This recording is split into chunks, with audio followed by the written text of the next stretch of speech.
마이크 테스트. 혹시 제 목소리가 이제 들리시죠? 뭔가 이제 들리시죠?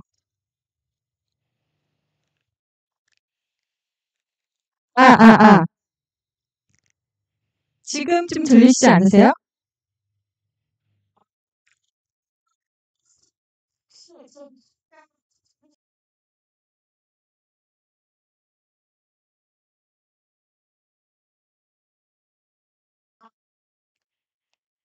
근데 지금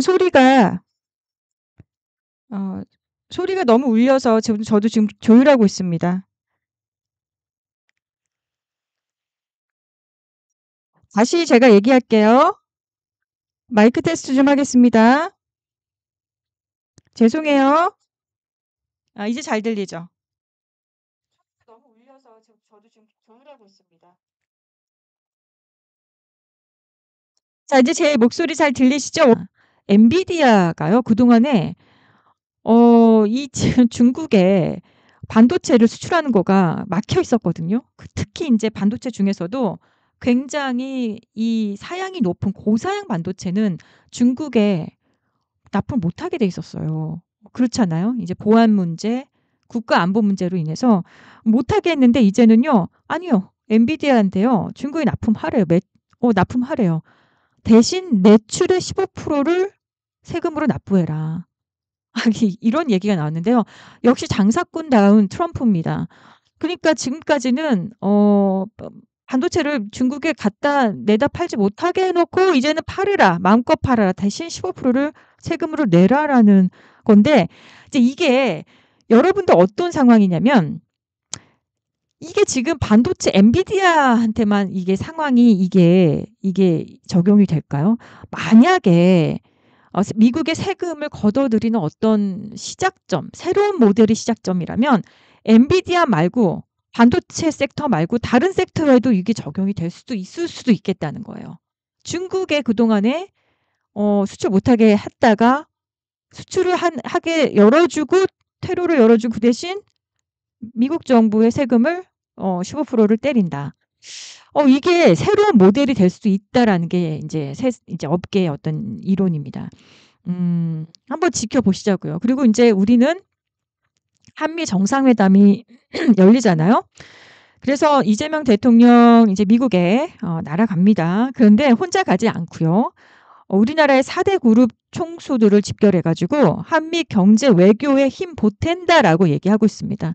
역시 혼자 갈 수는 없죠. 정치계와 이제 경제의 어떤 결합, 이 정경 같이 해가지고 사실 미국의 외교에 힘을 보탤 수밖에 없는 상황이죠.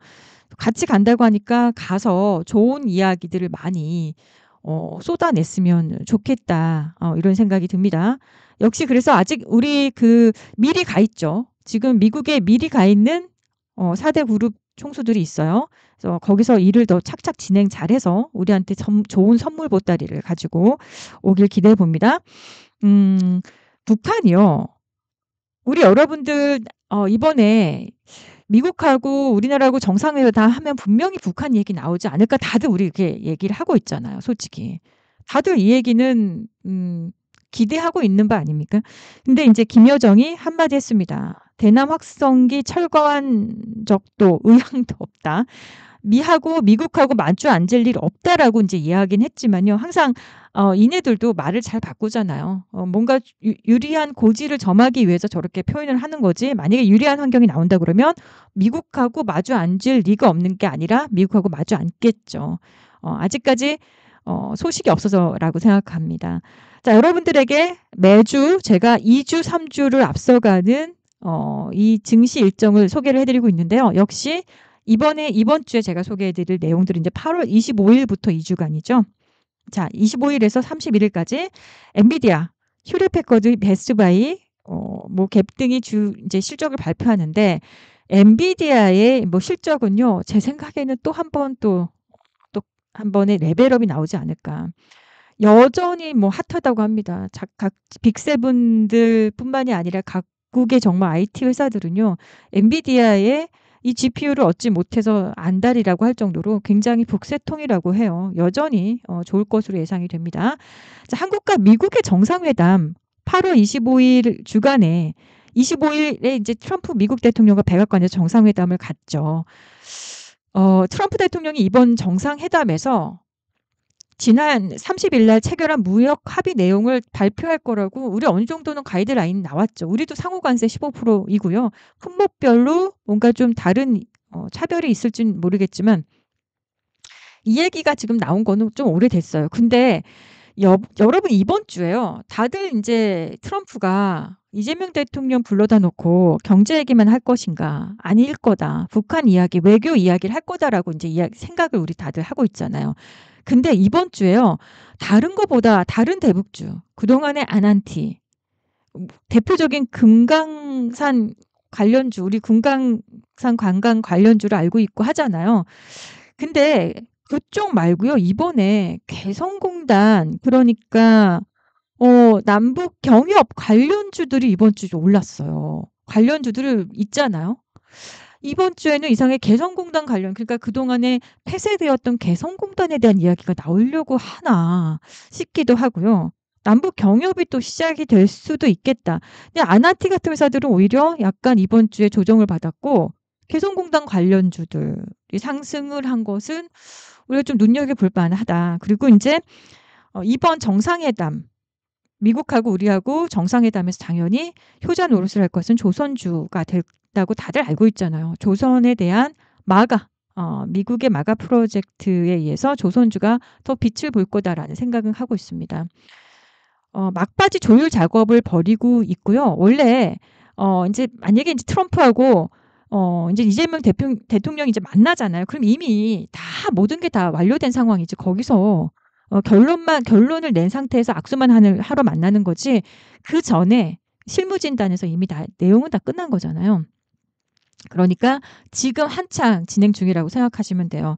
결론적으로 두 사람이 만났다. 트럼프하고 이재명 대통령 만났다는 건 이미 다 결론 다 끝내놓고 그냥 악수만 하는 이야기다. 그리고 한국과 미국과 일본의 3국 안보 협력 중요성도 강조할 것으로 전망이 되고 있죠.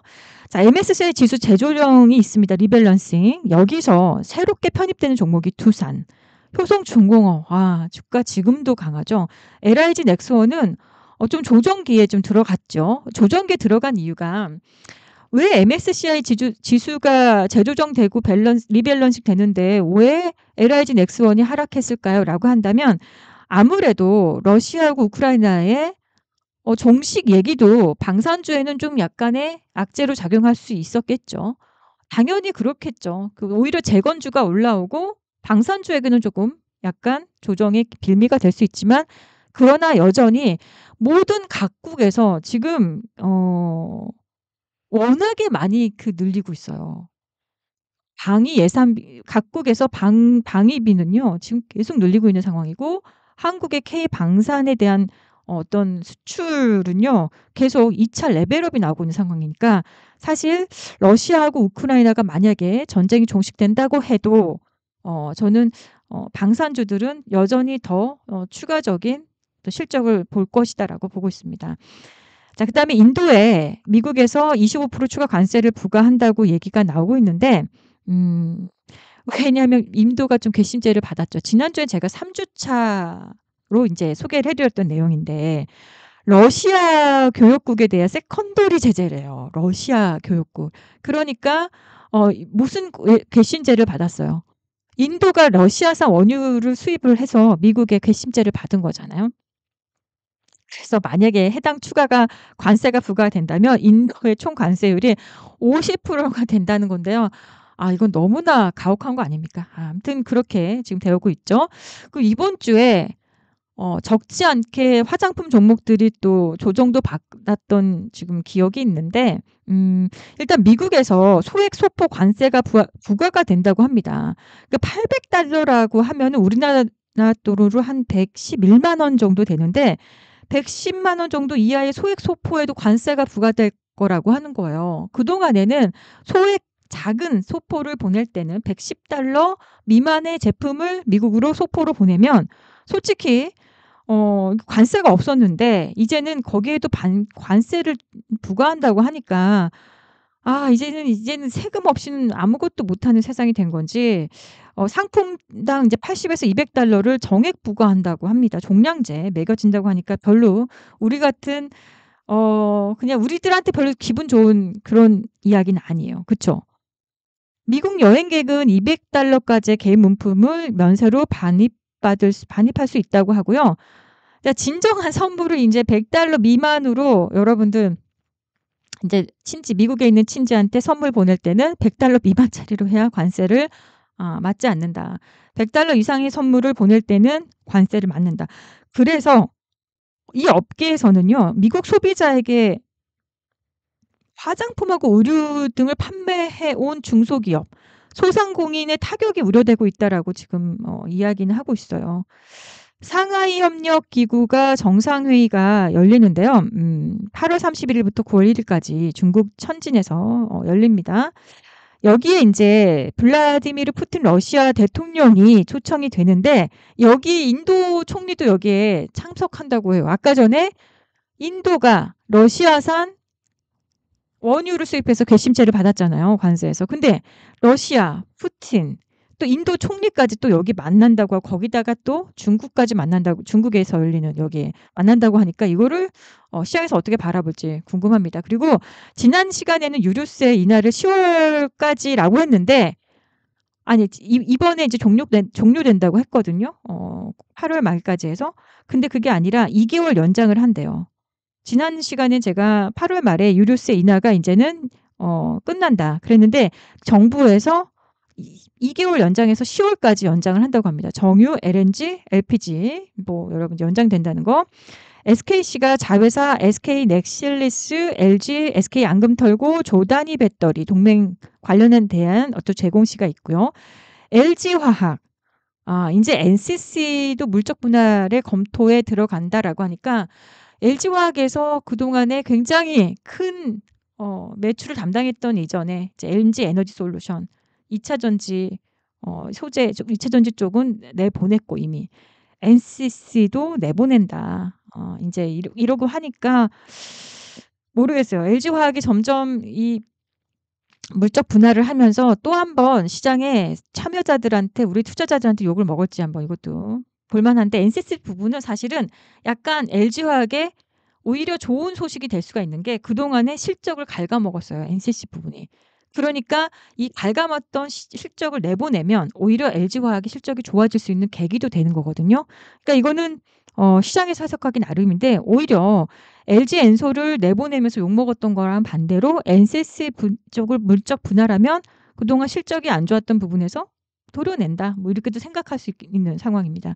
그리고 그 NCC 이 공장 매각 착수를 좀 들어간다라고 하니까 아마도 떠나보낼 결심을 좀 하고 있는 것 같죠. HD현대중공업 214급 잠수함 성능이 개량된 우선 협상자 관련 보도 음. 우리 잠수함 쪽은요. 확실히 인제 하나오션과 HD 현대중공업 싸움이잖아요. 이 나란히 어깨를 나란히 하면서 서로 협력 관계이자 경쟁 관계이자 이런데 사실은 이렇게 우리나라가 잠수함 쪽에도 이제 어느 정도 이 입지가 좀 굳어지는 이런 상황이 아닌가. 저는 굉장히 좋은 시그널로 봅니다. 셀트리온이 충남 공장을 세운다. 28 년까지 3,000억 투자한다고 하니까 뭐 보시고요. DI 동일 양극박 자회사 동일 알루미늄 합병한다고 하고 있습니다. 우리나라 금융통화위원회에서요. 인제 금융통화위원회에서 뭐 금리 얘기 나올 텐데 우리가 미국보다 선제적으로 금리를 올릴 것 같지는 않아요. 그래서 아마 이번에 동결되지 않을까 생각하고요. 미국은 지금 이제 막 시작된 관세로 인해서 개인 소득이나 개인 소비 지출에 이 관세가 영향이 인제 도래한 건지를 아마 이번 7 월부터 이후부터는 올해 하반기부터는 아마 그것이 지표로 아마 잡히지 않을까 생각이 듭니다. 일단 관세가 높아졌기 때문에 모든 품목의 관세가 높아졌으니까 당연히 그 가격이 소비자들한테 전가가 됐을 거 아니에요. 그러면 소비자들에게 인제 어떤 소비 여력에 대한 위축이 분명히 될 수도 있는 거니까 이거 되게 중요한 지표가 될 수 있겠습니다. 자 9월 달로 넘어가 보겠습니다. 8 월이 마감이 되고 3 주차 여러분들 증시 캘린더인데 9월 1 일부터 9월 7 일까지 보면 이름이 제가 세일즈포스인데 이름을 일자에서 이자로 잘못 썼네요, 표기를. 브로드컴, 베스트바이, 갭 등인데 브로드컴이 너무너무 중요한 또 반도체 회사 아닙니까? 그래서 아마 주요 실적 발표에 우리가 인제 9월 달에도 좀 볼 내용들이 있구나 보시면 되고 9월 1 일에서 7일 이 주간에 우리나라의 예금 보호 한도를요 1억 원으로 상향한대요. 지금 현행은 5천만 원이죠. 그러니까 예금에 넣었다가 잘못되었을 경우 우리가 5천만 원까지는 나라에서 보상을 받을 수 있었는데 그거를 1억 원으로 상향을 한다고 해요. 자 그러면 뭐 은행, 저축은행, 보험, 금융투자업권, 상호금융의 예금 보호 한도도 동시에 1억 원으로 상향이 될 거라고 하고 여기에다가요. 예금하고 별도로요. 퇴직연금이요. 연금저축, 사고보험금 역시 1억 원까지 보호가 될 거라고 하니까 여러분들이 퇴직연금과 연금저축을 하고 있다 그러면 따로따로 예금에 1억 그다음에 퇴직연금 1억 하면 총 2억 원이 뭐 이렇게 되겠죠. 이런 식으로 상향 조정된다고 하니까 우리한테 좋은 소식인 것 같고요. 역시 이거는 좀 볼 만한 내용이다. 그다음에 인제 NCT라는 그룹이 있죠. 엔터테인먼트 SM 그룹이고요. 아티스트 NCT 세 번째 미니 앨범을 발매한다고 합니다. 뭐 타이틀곡이 컬러라고 하는데 인제 젊은 친구들은 역시 이런 NCT 같은 그룹들이 이런 신곡을 발매를 하고 타이틀곡을 내놓으면 굉장히 여러분들 이 매출이 확 뛰더라고요. 이거는 인제 SM과 엔터테인먼트 전반에서 보는데 지금부터 엔터테인먼트 내용들이 꽤 많아요. 르세라핌도요. 북미 투어를 개최하고 있대요. 하이브 소속이잖아요, 르세라핌이. 근데 인제 하이브 산하 레이블이 이름이 소스 뮤직인데 여러분들 하이브 하면은 뉴진스가 또 생각이 나죠. 뉴진스하고 르세라핌 둘 다 인제 여성 걸그룹인데 르세라핌이 북미 투어를 지금 개최를 하고 있는데 음 아무튼 9월 3일 날 시작해 가지고 뭐 샌프란시스코, 뉴요크, 뭐 그랜드 프레리, 뭐 잉그루드, 샌프란시스코, 시애틀, 라스베거스, 멕시코 시티까지. 그러니까 한 달을 꽉 채우는 거네요, 북미 투어가. 저도 지금 날짜를 지금 봤는데 한 달을 채운다 그러면 이게 도대체 매출이 얼마나 나올까요? 꽤 나올 것 같다는 생각이 들죠. 이 엔터테인먼트 회사들 지금도 뭔가 매출에 신장이 좀 기대되고 또 하나 또 있죠. 아까 NCT SM이었잖아요. 에스파 여기도 걸그룹인데 9월 5 일부터 미니 앨범을 또 낸다고 합니다. SM 엔터테인먼트도 계속 주목해서 보셔야 되겠습니다. 자 중국에서 전승절 열병식이라고 하는데 이게 열려요. 9월 3일 항일 전쟁, 세계 반파시스트 전쟁 제2차 세계대전 승리 80 주년 기념식을 개최를 한다고 합니다. 근데 여기에 또 푸틴이 또 초청이 되는 거죠. 여러 가지로 푸틴은 중국과의 밀월 관계는 뭐 대놓고 밀월 관계는 하는 거니까.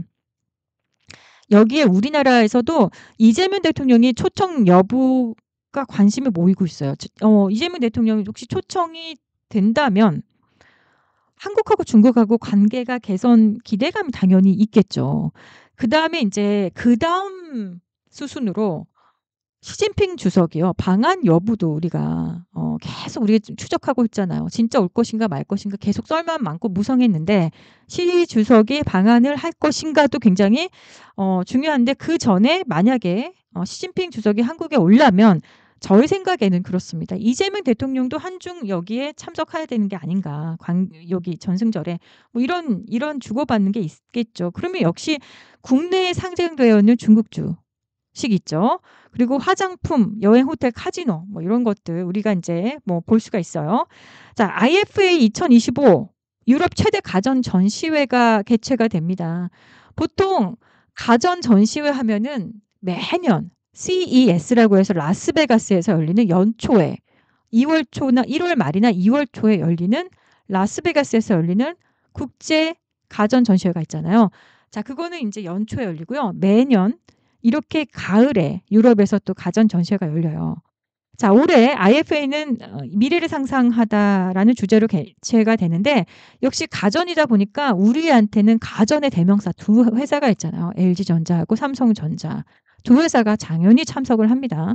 그래서 LED TV 115인치 고급 사양이겠죠. 이런 것들을 소개하고 LG전자에서는 AI 홈 솔루션 그러니까 AI가 다 접목된 가전들을 지금 선보이잖아요. 우리 요즘에 TV 광고에서 보면 AI가 접목된 가전들을 보면 '와 진짜 기가 막히다. 사고 싶다. 구매하고 싶다.' 막 이런 생각이 들잖아요. 그리고 워낙에 광고도 너무 코지하고 예쁘게 광고를 때리잖아요.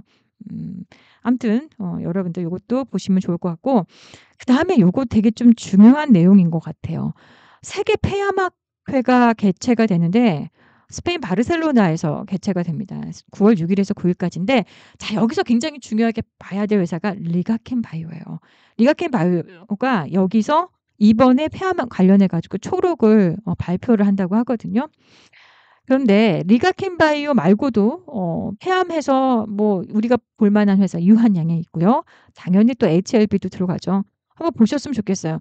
인제 지금 제약 바이오 섹터가요. 은근히 여러분들 불을 좀 뿜고 있는 것 같거든요. 자, 여기도 여러분들이 볼 만한 거고 자, 미국의 연준 베이지북 공개가 있어요. 경제 동향 보고서죠. 이번에 트럼프 대통령이 취임하고 또 관세가 굉장히 높아진 상황에서 경제 동향 보고서는 어떻게 나오는지 우리가 좀 참고해 볼 만하고요. 그다음에 고용 동향 보고서. 이거 너무 중요하잖아요. 항상 고용 시장이 항상 경제의 어떤 지표의 바로미터예요. 지난번에 고용이 굉장히 꺾였다고 하면서 한번 시장이 조정 나온 적이 있었단 말이에요. 고용은 그만큼 시장에서 너무너무 중요한 지표가 돼요. 근데 8월 달 고용 동향 지표 지난 7 월에 별로 좋지 않았는데 만약에 8 월까지 고용 동향 지표 보고서에 별로 좋지 않은 시그널이 나온다 그러면 이거는 좀 우리가 심각하게 봐야 될 수도 있습니다. 그러니까 고용 동향 보고서만큼 정말 주식 시장에 바로바로 영향을 줄 수 있는 거는 없거든요. 왜? 이것이 바로 금리 인하로 연결되는 바로미터가 또 되고 하니까 우리 여러분들 보셔야 된다고 봅니다. 네, 안녕하세요. 오늘 처음 오셨다고 매주 잘 보고 있다가 처음 인사한다고. 젠스님, 안녕하세요. 오셨군요. 네. 자, 증시 킬러는 여기까지 마감을 할게요. 그리고 오늘은요, 이상하게 와우넷이요, 뭐가 방송 자체가 열리지가 않아요. 제가 와우넷 회원들을 위해서 방송을 열었는데 동시 송출을 하려고 했는데 동시 송출 자체가 안 되게끔 공개 방송이 열리지가 않아서 오늘 그냥 유튜브에서만 방송을 합니다. 자, 증시 캘린더는 여기까지였고요. 이제 공감 일정으로 넘어가 봅니다. 여러분도 공감 일정 오늘 제목을 보신 분들 있으면 대강 오늘 박윤진 대표가 만든 썸네일을 대강 보고 왔다 하신 분들 1번 한번 눌러봐 주세요.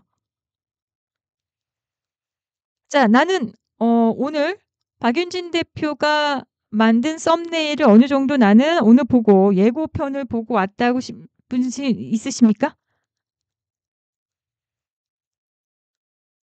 제가 오늘 썸네일이 뭐예요? 누가 온다 그랬어요?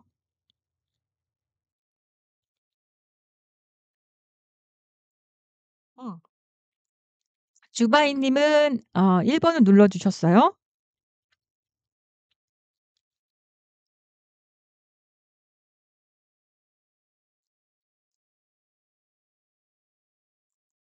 1 분이에요? 오늘 여러분들 오케이. 또 1번 눌러 주셨다. 누가 온다고 알고 있습니까? 여러분들 여기다 적어 보세요. 누가 온다고요? 8월 다음 주에요. 다음 주에 누가 온다고요? 우리나라에? 이재명 대통령은 미국으로 출국을 하고 하겠지만 빌 게이츠가 우리나라에 와요. 자, 빌 게이츠 얘기를 오늘은 공감 일정으로 좀 다뤄 보도록 하겠습니다. 자, 빌 게이츠가 온다는 거를 인제 여러분들 제가 지금 이야기를 커밍 아웃 했으니까 알겠다 1번 눌러 봐 주세요. 자, 빌 게이츠가 옵니다. 빌 게이츠 하면 여러분들이 생각나는 각자의 빌 게이츠에 대한 어 이미지가 있죠. 자, 조대영 님, 또 우리 프라이어리티 님, 별하늘 님, 빌 게이츠 온다. 자, 여러분들 빌 게이츠는 어떤 사람입니까? 빌 게이츠 하면은요, 마이크로소프트의 정말 창시자 아닙니까? 공동 창업자이지만 사실은 마이크로소프트의 기적을 이룬 사람이에요. 그래서 PC의 대중화에 기여했던 사람이죠. 이 사람이 만든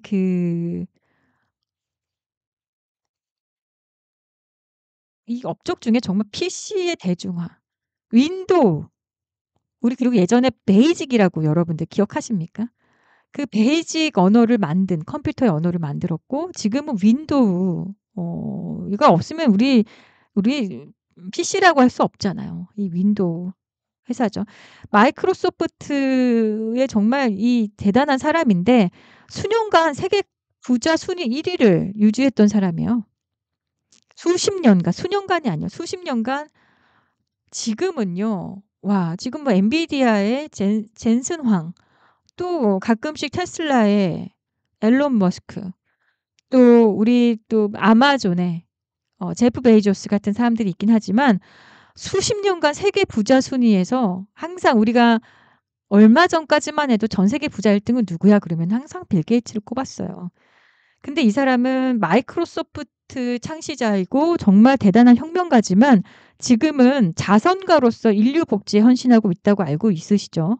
그래서 지금은 이혼했지만 본인의 원래 인제 와이프였던 멀린다 게이츠하고 재단을 만들어 가지고 백신, 뭐 교육, 빈곤 퇴치에 수십조 기부를 하고 있는 지금은 사회 복지가로 우리가 알고 있습니다.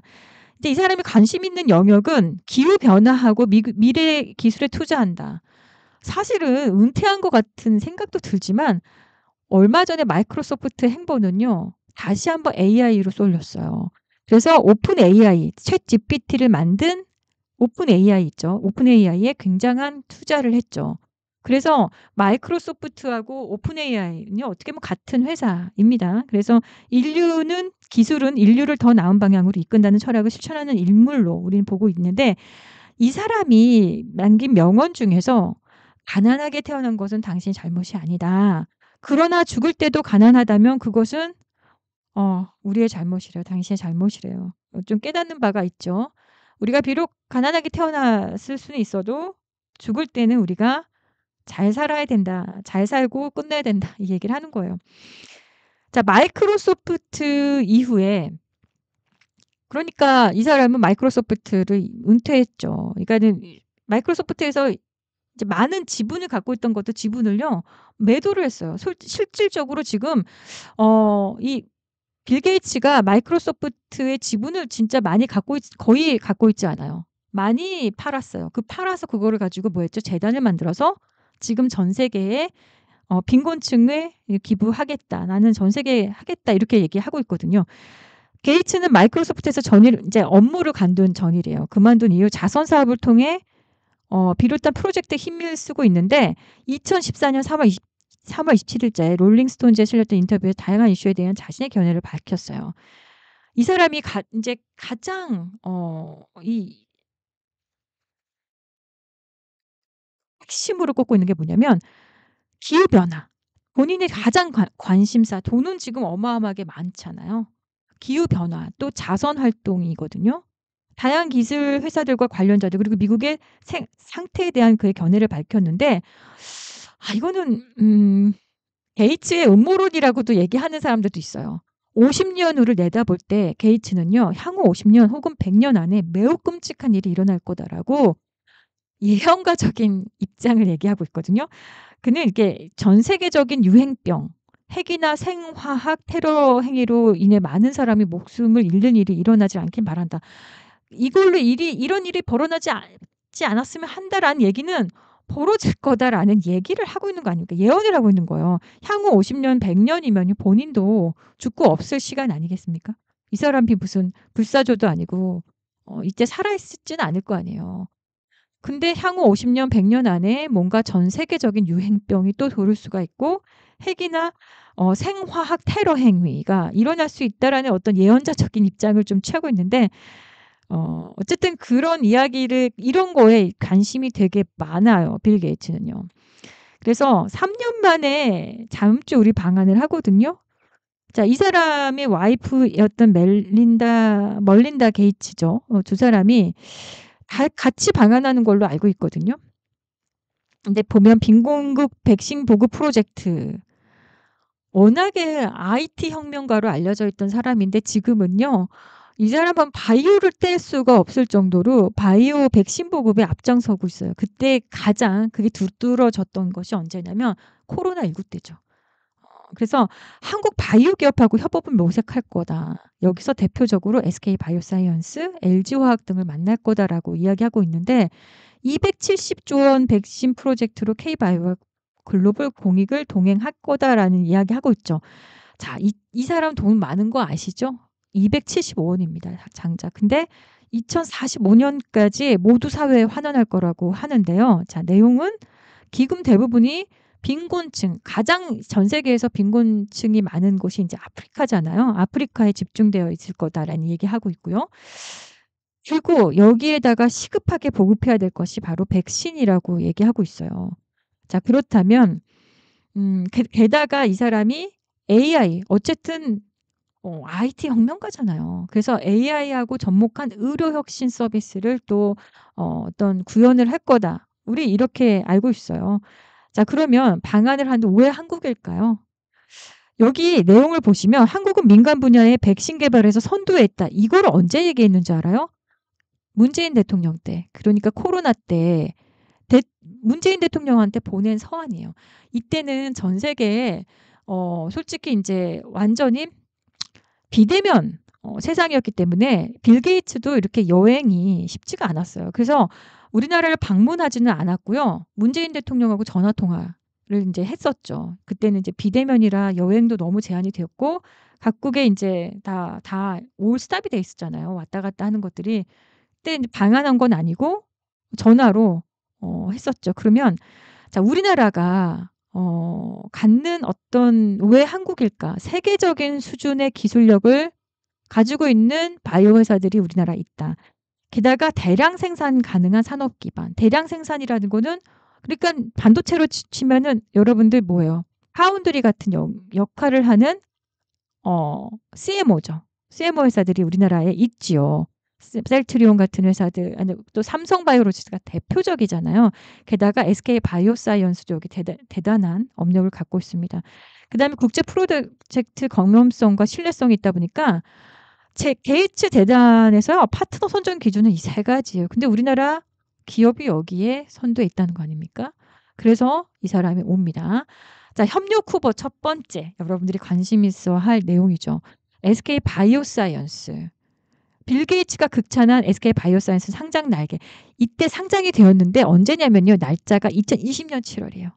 여러분들 이 2020년 그러니까 한참 코로나가 진행이 돼서 막 우리가 모두가 집에서 나오지 못하고 꼼짝 못하고 있을 그때 그 시절이에요. 지금은 이제 잊혀져 갔죠.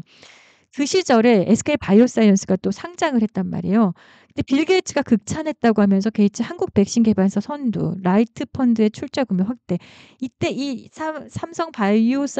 SK 바이오사이언스의 그때 이 완전히 IPO는요 대단했다고 우리가 그때 거물급 IPO였다고 우리 기억하죠. 자, 어쨌든 코로나19 국산 백신의 스카이코비언이라는 회사를 만든 회사고요. 게이츠 재단과는 이미 저소득국, 그러니까 주로 인제 아프리카국이잖아요. 백신 플랫폼 구축 사업을 함께 진행하고 있는 회사고요. 특히 백신의 개발, 임상, 생산, 공급까지 전 과정을 자체적으로 할 수 있는 몇 안 되는 기업이에요. 이건 뭐 어쨌든 바이오 사이언스인데 제가 여러분들한테 이야기하고 싶은 거는 제가 여기 지금 연필이 기능이 안 되는데 SK 바이오 사이언스만 보지 마시고요. 같은 그룹사 계열 안에 SK 바이오 함도 여러분들 한번 보셨으면 좋겠습니다. 같이 보시면 좋을 것 같다 생각이 들고요. 자, 두 번째 LG화학이에요. 우리는 LG화학하면 기존에 예전에 물적 분할되었지만 배터리, 이차 전지를 가지고 있었던 회사. LG엔솔로 이제 분할됐지만 LG화학하면 그렇게 생각하고 대표적인 화학회사로 우리가 알고 있잖아요. 아까도 NCC 물적 분할한다는 이야기 들었죠. 그러니까 사실은 인제 화학회사로 알고 있지만 사실 LG화학이 하고 있는 대단한 영역 중에 하나가 생명과학 쪽에 제약 분야가 굉장히 커요. 그래서 이미 기업 이미지가 강하지만 국내 백신 생산에 큰 축을 하고 있는 LG화학이에요.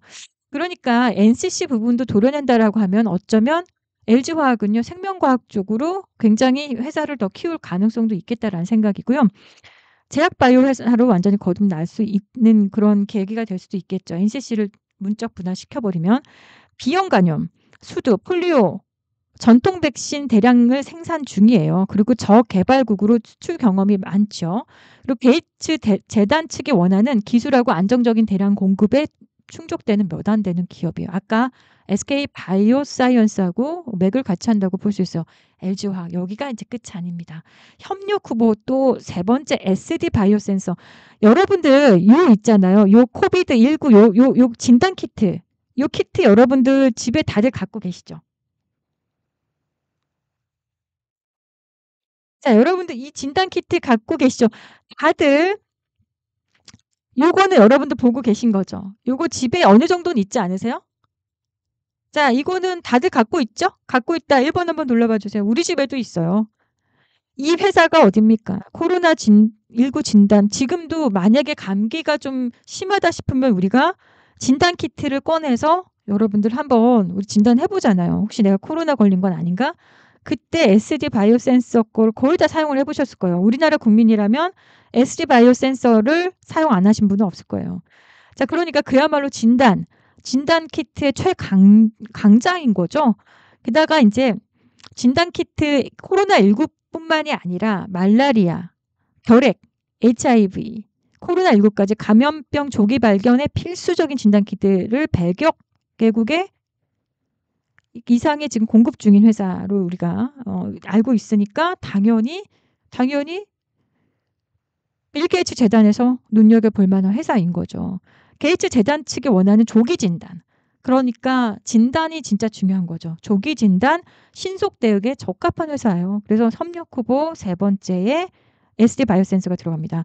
자, 협력 후보 네 번째는요. 유바이오로직스예요. 유바이오로직스 하면 여러분들한테는 익숙치 않을 수도 있지만 세계 최초로 경구용 콜레라 백신 유비콜을 WHO의 승인을 받아서 상용화한 기업이에요. 콜레라 백신 하면 여전히 우리가 좀 못 사는, 그러니까 빈곤 국가에서 흔히 볼 수 있는 형태의 병이에요. 콜레라가 인제 우리나라에서는요 거의 일어나지 않죠. 그래서 이 유비콜을 WHO의 승인을 받아서 상용화한 기업이니까 당연히 보는데 중요한 거는요. 이게 맞는 형식이 아닌 거예요. 전구형이요. 먹는 형식의. 그거 얼마나 편리합니까? 장티푸스 호흡기 세포 융합 바이러스 백신 개발도 진행 중입니다. 장티푸스. 이제는 우리나라에서 많이 볼 수 없는 병이잖아요. 그래도 아직도 빈곤국에게는 볼 수 있는 병이기 때문에 당연히 중요한 어떤 게이츠 재단에서 눈여겨볼 회사고요.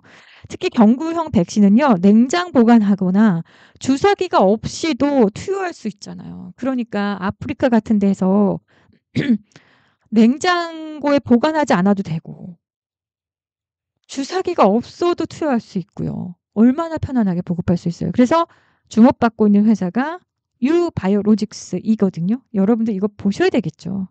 너무너무 보셔야 되겠죠. 게다가 또 한 가지 시장에는 많이 알려져 있지 않은데요. 저는 라파스라는 회사도 굉장히 주목을 해요. 라파스라는 회사가 여러분들 어떤 회사인지 아십니까? 마이크로 니들. 여러분들 여기 지금 보면 바늘 있잖아요. 미세한 바늘. 우리 눈에 보이지도 않을 정도의 미세한 바늘. 마이크로 니들 회사잖아요. 마이크로 니들 기술을 기반으로 의료 및 화장품 패치. 이것이 의료에도 쓰이지만 화장품 패치에도 쓰이죠. 그래서 이 패치는 여러분들 치매에도 쓰이잖아요. 치매 치료를 하기 위해서도 치매 패치에 마이크로 니들이 또 쓰인다고 하죠. 그러면 왜 중요할까요? 마이크로 니들 패치도 역시도요. 아프리카 국가가 얼마나 펄펄 끓는 나라예요. 아까 냉장 보관이 필요 없는 유바이오로직스의 기술도 굉장히 중요했죠. 그러니까 백신 이 액이 만약에 주사 형태로 간다면 분명히 냉장 형태가 잘 되어 드라이 아이스라든지 냉장이 굉장히 우수한 기능을 갖고 있는 냉장 기술이 있어야 되는데 여기에 왜냐면은 내용이 변질이 되니까. 근데 아프리카 국가가 얼마나 뜨거운 나라냐고요. 근데 거기에 이 니들 같은 형태의 어떤 백신은 40도가 넘는 곳에도 변형이 거의 없는 거예요. 그리고 게다가 2년 동안요. 어 변형이 안 되는 그러니까 유통기한이 2년 동안 보관이 가능할 정도로 하니까 이런 것들이 너무나 편리하게 사용될 수 있죠. 경구용 너무 좋죠. 그다음에 마이크로 니들 형태의 백신 보급이면요. 그냥 끝나는 거죠. 바늘형 백신과 비교해서 또 실질적으로 오미크론 기억하시죠? 이 코로나19의 변형된 우리 그 바이러스를 알고 있잖아요. 오미크론 퇴치 변이에 11배 효과가 있었다고 해요. 그러니 얼마나 라파스까지 볼만합니까? 그러면 우리의 차례대로 우리 한번 차트도 한번 열어서 보도록 할까요? 아까 전에 SK 바이오사이언스, 사이언스. 여러분들 이거 어떻게 보여요? 뭔가 시작되는 듯한 느낌 들어요? 자, 여러분들 바이오사이언스가 시작되는 느낌이 든다. 1번 한번 눌러보세요. 뭔가 너무너무 괜찮은데. 근데 제가 아까 전에 이것만 보지 말라 그랬죠. SK 바이오팜까지 보라고 했잖아요. 바이오사이언스도 좋아 보이고 바이오팜도 뭔가 내용이 그럴싸해 보이는데요. 제가 봤을 때는요. 여러분들은 어떻게 보여요? 자, 그다음에 LG화학을 한번 보죠. LG화학도 한 차례 올라갔다가 여기서 뭔가 쫙 뽑았다가 내려와 있으니까 이제 다시 한번 매수할 만한 최근에 거래가 조금씩 늘어나고 있고 월봉도 이제서야 5개월 이동평균선 위로 올라왔잖아요. 제가 봤을 때는요. 이것도 한번 볼만하다라는 생각이 들거든요. 여러분들이요. 이따가 제가 여기다가 SK바이오사이언스, SK바이오팜, LG화학 그리고 요거 한번 좀 보죠. LG화학도 너무너무 볼만하다 말씀드렸죠. 자, 그다음에 유바이오로직스. 얘도 좀 심상치 않은데요. 유바이오로직스. 괜찮죠. 어떤 거가 좋은지 여러분들 한번 SD 바이오 여러분들도 한번 차트를 한번 놓고 뭔가 한 차례 여기서 매집 형태의 이 SD 바이오센터 나왔고 한번 올라갈 만한. 그럼 라파스라는 데는요. 비슷하네요. 얘네들. 차트들이 다 비슷하네요. 여기 한 차례 상승 나오고 LG화학까지 해서 SK바이오사이언스 다 해가지고 한 차례 앞전에 상승 나오고 다시 한번 눌러준 자리. 괜찮아 보인다라는 생각이 드는데 여러분들은 어떤 회사가 제일 마음에 드세요? 이 중에서. 그냥 가볍게 저는 여러분들하고 이 공간은 소통하는 공간이니까 이야기 나눠주셔도 돼요. 어떤 게 좋아 보여요? 어떤 회사가 이 중에서 나는 딱 매매한다면 어떤 회사를 매매하고 싶어요? 여러분들? 우리 또 프라이어리티 님이 저렇게 또 정리를 해주셨어요. 자, 여러분들 제가 빌 게이츠에 대해서 더 이야기 나갈 거거든요. 백신에서 끝나지 않아요. 일단 여러분들이 일단 오늘 소개해드린 요 회사들에서 가장 좋아 보이는 형태의 종목을 이야기를 한번 써주고 그 다음 이야기를 들어갈게요. 빌 게이츠가 과연 백신만 보고 갈 것인가 라는 이야기를 할 거예요. 그 전에 여러분들 채팅에 그래도 나는 삼성 SK 바이오사이언스, 바이오팜, LG화학, ST바이오센서, 유바이오로직스, 라파스. 유바이오 이 오빠 뭐야 님은 유바이오로직스 좋아 보인다 설명하셨고 또 여러분들이 몇 명 저한테 여기 이렇게 답변을 해주시면 제가 그 다음으로 넘어갈게요.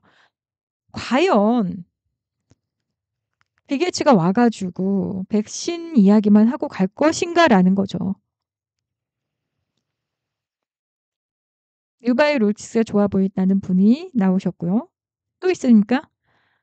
자, 빌 게이츠가 사실은요. 우리나라에 방한을 꽤 자주 했어요. 의외로 이 사람의 행적을 보면 음 대한민국하고 굉장히 가깝게 소통하고 지내는 사람이라는 생각을 나름 해 봤어요. 우리 영웅무 님은 또 SK 바이오팜이 좋아 보인다.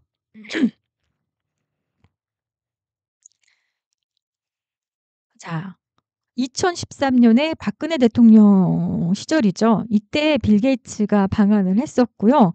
자, 2022 년에는 윤석열 대통령하고 방한을 해서 인제 악수를 나누는 모습인데 이 사이에 문재인 대통령이 있었잖아요. 근데 문재인 대통령 시절에는 코로나로 아마 방한을 한 건 아니고 전화 통화를 통해서 우리나라에 이 백신 회사들이 너무너무 대단한 유수의 기업들이 있다. 우리를 우리 마이크로소프트에서 본인 자선 단체를 도와다오라는 이야기를 문재인 대통령은 하고 그때 통화를 했던 거죠. 자, 이때 2013년, 2022년에 와서 뭘 했을까요? 2013년 때 와서 박근혜 대통령하고 했던 내용하고요. 윤석열 대통령하고 했던 내용은 좀 달라요. 윤석열 대통령 때는 와서 분명히 백신에 대한 이야기를 하고 갔다는 걸로 저는 알고 있어요. 근데 2013년에 2013년 이 사람 젊네요. 얼굴이 훨씬 젊죠, 지금보다. 방한 때 원자력 협정을 위해서 한국에 온 거예요.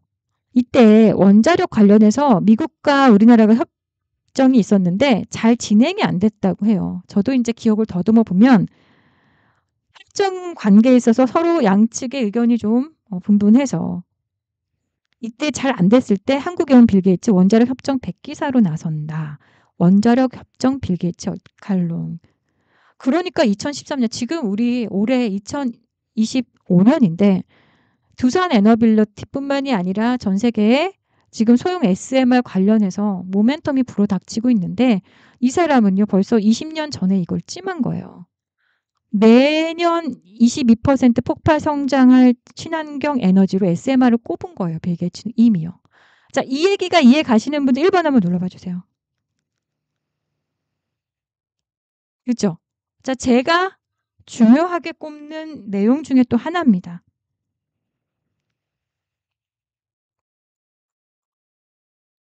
자, 여러분들 제가 이분이 와서 백신도 너무너무 중요하겠지만 그냥 와서 이번에 그냥 갈까라는 생각이에요. 이분이 지금 주목하고 있었던 것은요. 이미 20년 전부터 소형 SMR을 너무 중요하게 생각한 거예요. 자, 그래서 미국의 테라파워라는 소형 SMR 회사가 있죠. 한번 읽어보죠. 테라파워는 마이크로소프트 창업자 빌 게이츠가 2008년에 설립을 했어요. 이미. 미국의 혁신적 SMR 기업이다. 이 회사는 나트륨 냉각 고속로 등 4세대 원자로와 SMR 기술을 개발해가지고 30년이면 이제 아직 얼마 안 남았죠. 미국 와이오밍주의 첫 상업용 SMR 발전소 건설을 목표로 하고 있습니다. 테라파워의 SMR은 기존 원전 대비 안전성과 효율성이 뛰어나고 AI 데이터 센터 등 차세대 산업의 전력 수요에 대응할 수 있는 차별화된 기술력을 보유하고 있어요. 근데 여기에 누가 같이 뛰어들었습니까? 테라파워에. 아시는 분. 지금 제가 이 글에는 나와 있지가 않은데 여기에 마이크로소프트 창업자 빌 게이츠와 같이 이를 도모한 사람이 누구죠? 아시는 분. 워렌 버핏이에요. 자, 워렌 버핏이라는 거 얘기 들으신 분은 일자 2개 찍어주세요. 자, 워렌 버핏이에요. 버핏도 여기에 투자를 하게 됩니다. 특히 여기 인제 이 내용을 보면 우리나라 SK그룹과 한국수력원자력 한수원이라고 하죠.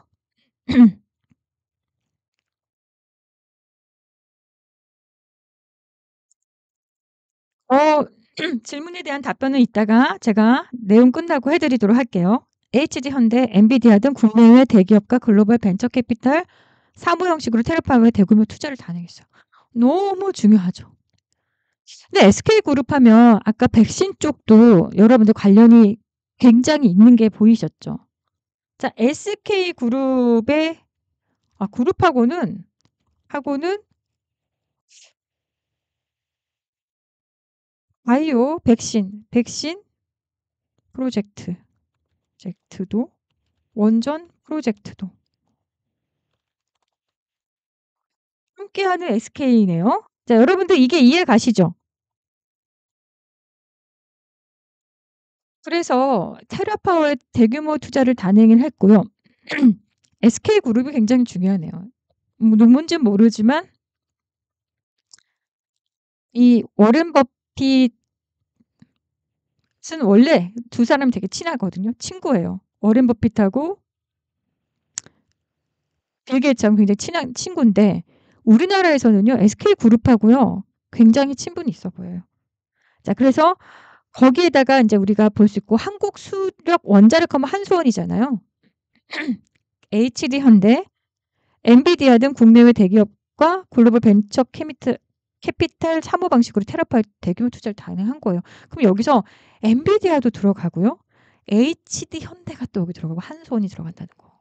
그래서 SK는 2022년 약 3천억 원, 한수원은 SK가 설립한 목적법인 SPC죠. 통해서 지분을 확보했고 여기 테라파워의 성장 스토리에 동참하고 있다.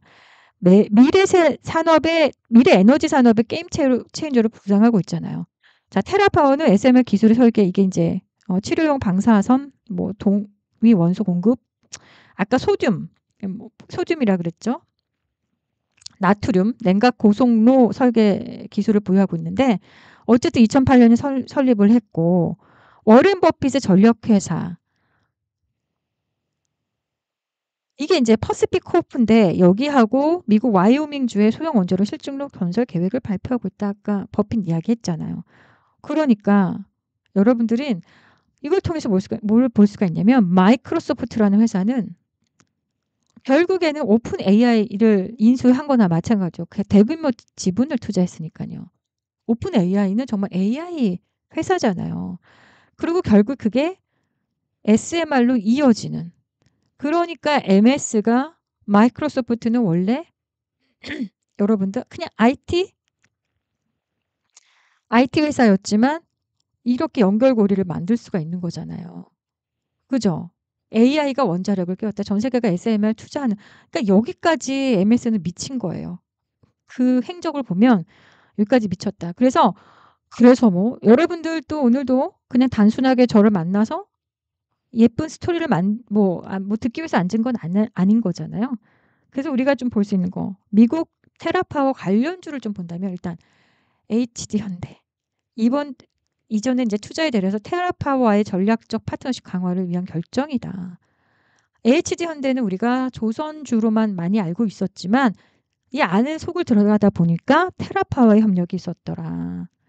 자, 그래서 이 HD현대의 조선 쪽만 담당하는 중간 지주사가 바로 HD 한국조선해양이죠. 테라파워에 440억을 투자한 바가 있고요. 나트륨 원자로라고 아까 그랬죠. 소듐. 어쨌든 이쪽에 관련되어 있는 거예요. 이거 한국을 뺐네. HD 한국조선해양이에요.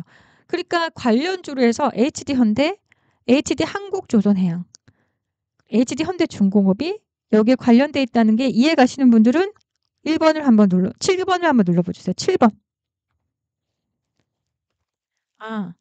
조선주로만 알고 있었지만 7번을 한번 여러분들 눌러봐 주세요. 이해 가시죠?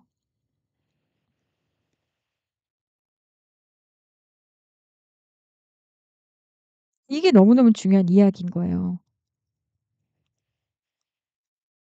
여러분들이 볼 수 있는 거 아까 전에 우리가 백신 이야기만 한 게 아니라 이것까지도 우리가는 포함되어 있다. 자, 그러면 그다음에 미국 테라파워 관련주 하면은요. 미국 테라파워 SMR 기자재 공급사로 누가 또 꼽힙니까? 두산 에너빌리티죠. 두산 에너빌리티는 지금 어떤 회사로 도약을 하고 있어요?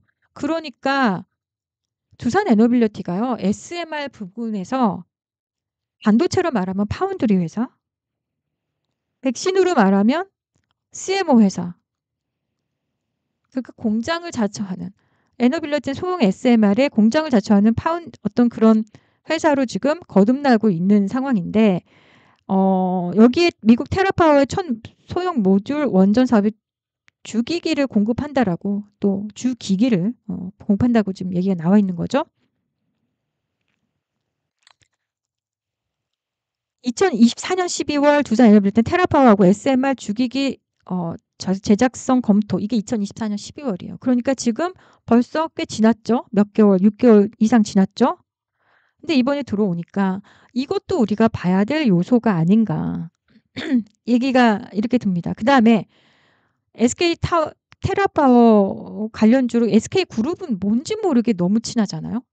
빌 게이츠하고 백신도 그렇고 이것도 그렇고 원자력도 그렇고 SK 이노베이션 탄소 감축 실현을 위해 카본 투 그린 전략의 다른 시장 개척에 나서고 있다. SK 이노베이션, SK 주식회사 SK 그냥 지주사 SK 한국 수자원 수력 원자력 한수원하고 손잡고 테라파워 전략적 협력 관계를 구축했다. 그죠? 그럼 여기서 봐야 될 것이 이노베이션도 보고 SK도 보고 한국전력, 한국 한전기술, 한전 KPS까지 또 연결고리를 우리가 찾아낼 수가 있는 거죠. 이제 이것이 바로 이번 주 여러분들하고 해드리는 내용이에요. 공감 일정. 여러분도 오늘의 공감 일정은 어땠어요? 우리가 이거 눈여겨봐야 되겠죠? 이 사람 왔다 가서 어떤 이야기가 나올지 저도 굉장히 궁금하거든요. 자, 오늘 공감 일정은 그래서 빌 게이츠에 대한 이야기를 설명을 드렸는데 오늘은 어떠셨어요? 많은 것을 또 공부했고 인사이트를 얻었습니까?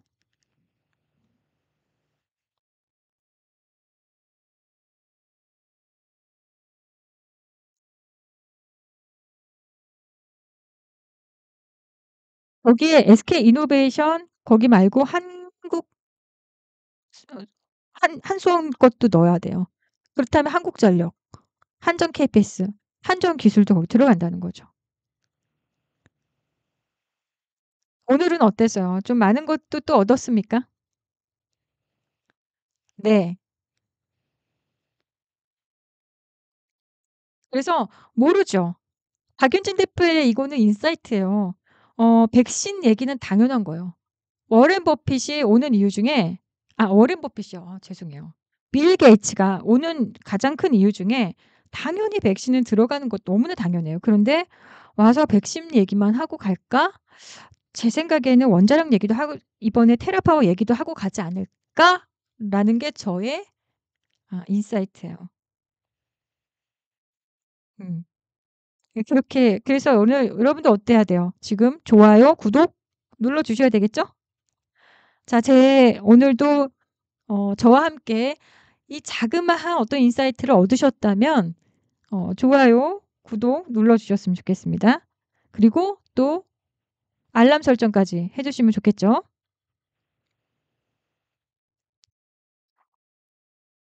참.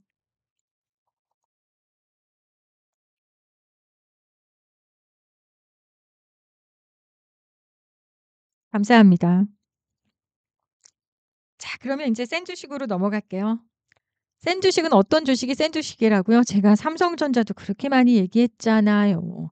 삼성전자의 작년부터 시작된 매집은 무엇이다? 회사가 매집을 하고 있다. 어떤 형태를 통해서? 자사주 매입. 2000 그때가 언제입니까? 2016년 때도 자사주 매입을 거대하게 했어요. 그것도 네 차례나 걸쳐서 자사주 매입을 한 삼성전자거든요.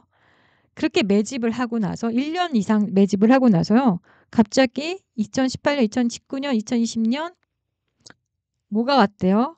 반도체 슈퍼 사이클이 왔대요. 그러면서 삼성전자 주가가 폭등을 합니다. 이번에도 저는 뭔가 있었을 거라는 생각을 했어요. 작년에 삼성전자는요. 정말 너무 주가가 똥값이어서 다들 괴로워했었는데 그때 마침 회사가 자사주 매입 소식이 나왔어요. 정말 잘 가려면 이렇게 큰 삼성전자도요. 몸집이 큰 삼성전자도요. 매집이 되어야지 움직여요. 매집이 되어야 돼요. 매집이 제일 중요해요. 센 주식의 기본 공식은요. 매집이에요. 일단. 자, 매집이 된 종목이 본상승으로 올라가는데 이 본상승에서 본격적인 상승이 막 이제 시작되는 게 바로 본상승인데 본상승에서 매수할까요? 매집 단계에서 매수할까요? 저는 비추세인 매집보다는 추세가 보이는 시작되는 비로소 시작된 상승 추세에서 매수하기를 더 좋아합니다. 근데 본상승쯤 되면 본상승 좀 많이 올랐네 이런 느낌이 뭐 저점 대비 바닥 대비 좀 올랐네라고 생각하시는 분들도 꽤 있어요. 그래서 그 단계를 본상승에 하고 이 매집 단계 중간 단계를요. 본상승 초입을 단계를 둬서 어느 정도 예측 단계로 보는 거죠. 본상승 초입은 좀 예측 단계예요.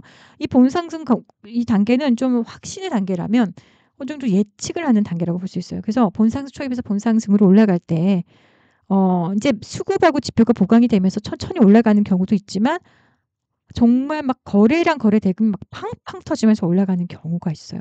그걸 이제 돌파라고 하는데 이 돌파해서 본상승 올라갔다고 하죠.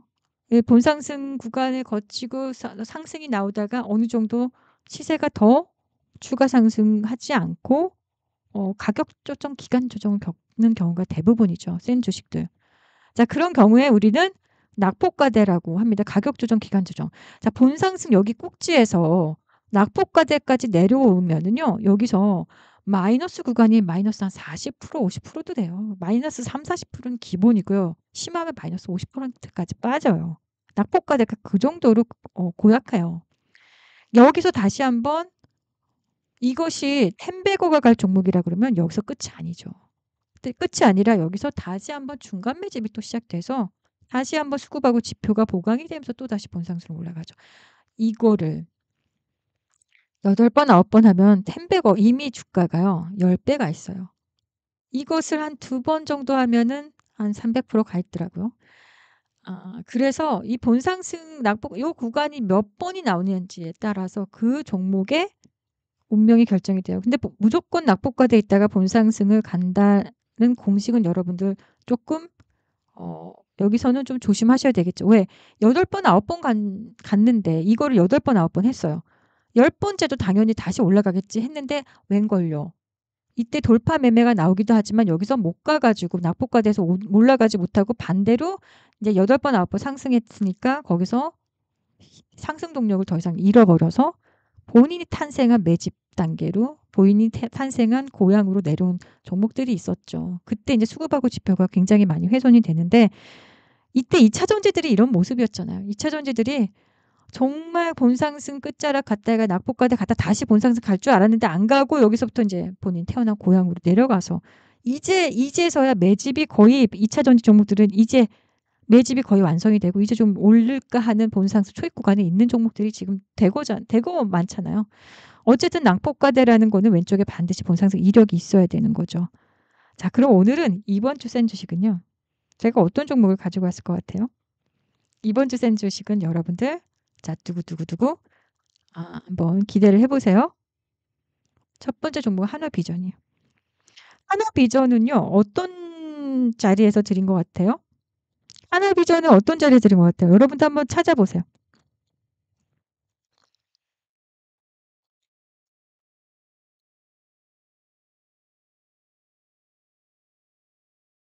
하나비전. 자, 두 번째 종목은 LGCNS입니다.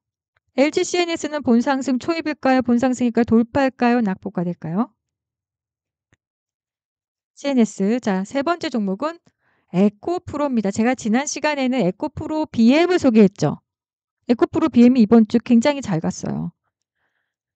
이번 주 센 주식은 또 에코프로를 가지고 왔습니다. 에코프로뿐만이 아니라 코스모 화학, 코스모 신소재, 2차 전지 종목들이 솔직히 많이 있더라고요. 추천할 만한 종목들이 꽤 많이 있었던 것으로 보입니다. 그 다음에 마지막으로 네 종목이니까 인벤티지 랩이요. 인벤티지 랩도 좋지만 뭐 블루엠텍도 같이 봐도 되는 네. 그런 상황인데 자 여러분들은 이 중에서 어떤 종목이 제일 마음에 들어요? 어떤 종목이 제일 마음에 듭니까? 혹시 보셨어요? 한화비전? 한화비전은 어떤 회사예요? 한미반도체와 오 한미반도체의 이 독점을 깬 회사 아닙니까? 그쵸? TC본도. 자 한화비전은 어떤 자리 같아 보여요? 여러분들 이건 어떤 자리 같아 보여요? 하나비전은 이 종목은 상장된 지 얼마 안 됐죠. 자, 그다음에 에코프로. 그냥 에코프로는 어떤 단계일까요? 뭘까요? 자, 그다음에 여러분들 아까 전에 LGCNS. LGCNS는 어떤 단계일 것 같아요? 왠지 느낌이 보이지 않습니까? 왠지 LGCNS는 왼쪽에 상승 이력이 있는 걸로 봐서는 낙폭과대일 것 같죠. 낙폭과대예요. LGCNS는요. 본상승이 이렇게 나오고 나서 이렇게 밀렸어요. 그러니까 제가 아까 말씀드린 그거와 닮아 있어요. 10만 원이죠. 보세요. 여기 꼭지가 10만 원인데 여기 6만 5천 원대까지 갔잖아요. 그러니까 여기 고점 대비요. 마이너스 3, 40%는 그냥 기본으로 때립니다. 자, 하나 LG CNS 그리고 에코프로도 보여드렸고 뭔지 보여드렸죠. 자, 그 다음에 마지막으로 인벤티지. 인벤티지 랩. 인벤티지 랩도 어떤 상황으로 보입니까? 이것도 어쩐지 낙폭과대 느낌이 물씬 풍기는 느낌 아닙니까? 6만 천 원까지 갔는데요. 3만 원까지 내려와서 반토막이에요. 자, 이 낙폭과대라는 게 이만큼 반토막도 날 수 있다는 거를 여러분들 이해 가시는 분들이요. 50이라는 숫자를 해보세요. 반토막 50. 50이라는 숫자를 한번 넣어주세요. 네. 6만 천 원에서요. 이게 지금 2만 9천 원까지 간 거예요. 6만 천 원에서 2만 9천 원? 6만 천 원에서 2만 9천 원이면 여러분들 이거 2만 9천 원대까지 갔으면 반토막도 더 반토막이죠. 자, 반토막이라는 거 여러분들 이해 가시 낙폭과대가 50이라는 숫자를 한번 넣어주세요. 예, 50이죠. 그만큼 중요한 거예요. 그만큼.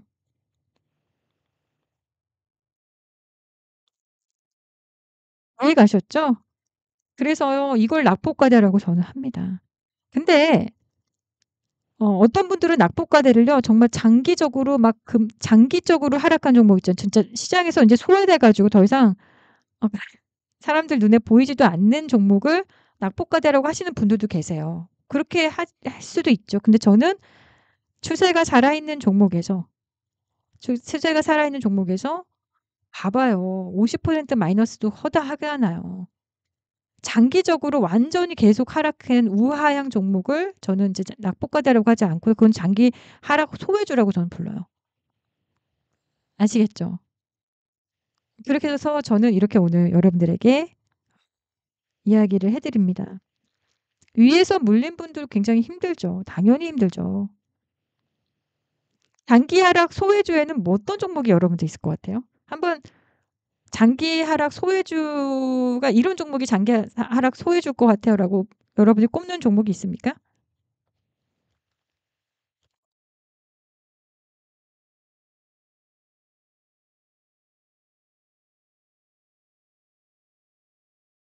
전부 낙폭과대 같은 인벤티지랩 엊그제 상승해서 다시 본상승 가려는 건지 모르겠다. 워낙 변동성 큰 아이라. 그렇죠. 변동성이 크니까 조심해서 매매를 해야 되겠죠. 자, 어떤 종목이 여러분들은요. 굉장히 장기 하락의 이 대표적인 종목이 혹시 뭐 알고 계신 종목 있으면 저도 지금 딱히 떠오르지가 않아서 그렇긴 한데 롯데 에너지 머티리얼즈. 그러니까 이런 종목들이 장기 우하향 하락했던 장기 우하향 종목이었어요. 이거 보세요. 148,000 원에서 지금 2만 원, 지금 15,000원까지 갔죠. 그러니까 이거를 낙폭과대로 보시는 분들이 있더라고요. 장기 하락 소외주의 대표적인 종목이 이제 롯데에너지 머티리얼즈 같은 종목인데, 저는 이런 종목을 낙폭과대라고 하지 않아요. 이거 너무 고통스럽잖아요. 인제 매집이 인제 완성이 어느 정도 밑에 구간에서 되면 이제 본상승 초입으로 가겠죠. 낙폭과대가 아니라. 본상승 초입으로 가야 되겠죠.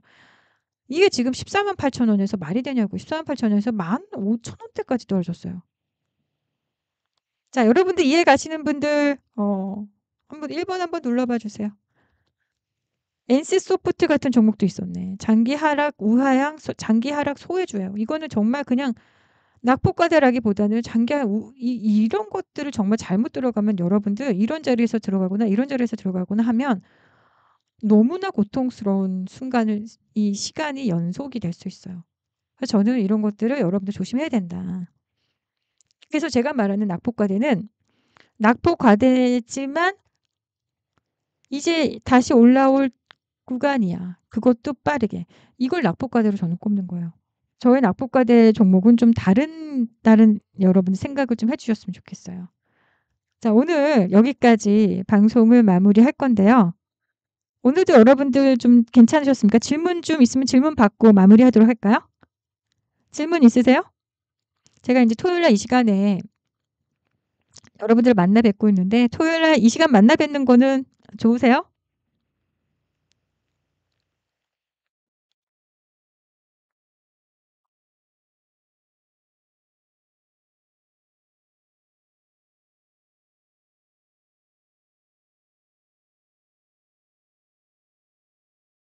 장기 하락 소외주의 코스모 신소재, 모든 2차 전지가 다 그랬어요. 네, 모든 2차 전지가 다 코스모 신소재. 당연하죠. 23만 원대 종목이 지금 여기까지 갔으니까 코스모 신소재, 코스모. 와, 93,000 원대에서요. 이것도 장기 하락 소외주였던 거죠. 2차 전지가 다 이 모양이에요. 이것만 이런가요? 지금 뭐 LG화학도 마찬가지. LG화학도 장기 하락 소외주예요.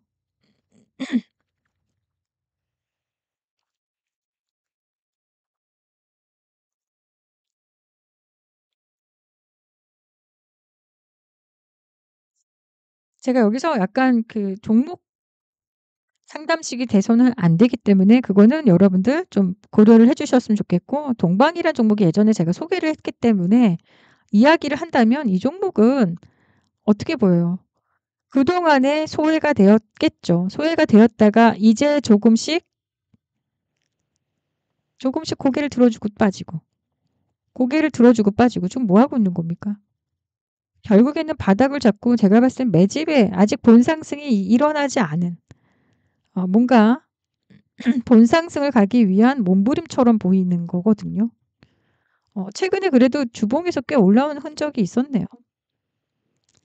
그러니까 아직도 뭔가 매집이 덜 됐다라는 생각이에요. 이게 본격적인 상승이 나왔다라고 하기에는 조금 어설프고, 이제 장기 하락 소외에서 이제 좀 고개를 좀 들어줄까? 이런 느낌의 일주일에 두 번 해요. 일주일에 두 번도 가능할 수도 있어요. 이제 그거는 제가 혼자 하는 게 아니라 향후에 누구랑 같이 할 수가 있어요. 여러분들 그러면 좋죠. 어. 아주 여러분들이 좋아하는 앵커님과 같이 할 가능성이 큽니다. 8월 말부터. 좋죠. 여러분들 굉장히 말 잘하고 주식 좋아하고 여러분들에게 굉장히 친근하게 다가가는 사람이 누굽니까? 네. 저랑 오랫동안 국고처를 같이 했던 최기훈 앵커랑 아직 확정은 아니지만 가능성이 굉장히 크다. 한 번 정도는 더. 이건 저 혼자서 하는 방송이고요. 최근 앵커랑 같이 할 가능성이 있습니다. 그러니까 그럼 일주일에 두 번이죠? 예, 좋다. 그죠? 네. 일주일에 두 번을 저를 만날 가능성이 있다. 한 번은 이렇게 저랑 토요일 날 만나서 미국 증시 끝난 거 또 공감 일정도 보시고, 또 같이 진행하는 프로그램에서는 근데 유튜브가 될 것 같아요.